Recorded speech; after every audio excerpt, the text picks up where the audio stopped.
Hello class, today we're going to explore midpoints and diagonals in quadrilaterals. First, we have to remember what a quadrilateral is. It's a four-sided polygon.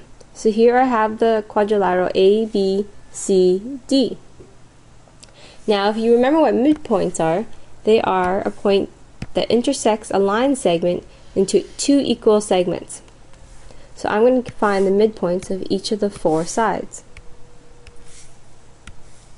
Now I have four midpoints, E, F, G, and H. Now, the characteristic of midpoints in quadrilateral comes from joining these midpoints and when you do that, you see a special shape formed inside. Do you remember what this is called? This is called a parallelogram. This parallelogram happens when the line segments EF and H and G are parallel with each other, as well as the line segments F and G are parallel with E and H. And this can happen for any quadrilaterals. So, to prove that, we're going to take one of the sides and we're going to change the shape. Keep looking at the parallelogram inside the quadrilateral. See if it stops becoming parallelogram regardless of what I'm doing to the one point. So if I change the quadrilateral, it doesn't matter which quadrilateral I have,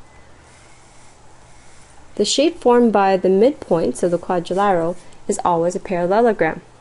And that is a key characteristic of midpoints in quadrilaterals.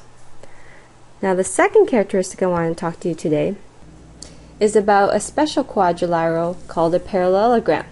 So you recall that the line segment AB is parallel to the line segment DC, and the line segment BC is parallel to the line segment AD.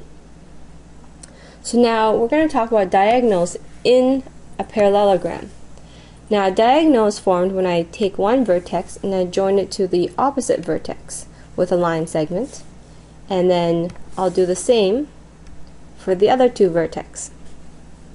Now if you look at these diagonals and look at the point where they intersect, we'll call that E.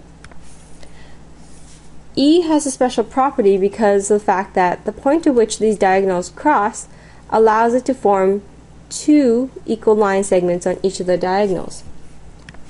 Let's check this out. So if I measure the distance formed between BE and then again from ED, you'll see that they're equal. And then again you'll see with the other diagonal, AE and EC. Those two distances are equal. So whenever you take diagonals in a parallelogram, the point at which they intersect bisects each of the diagonals into two equal segments, as you can see here. So using these characteristics of midpoints and diagonals in quadrilaterals and parallelograms specifically, you're going to learn how these can be applied to different geometric shapes and applications. Have fun!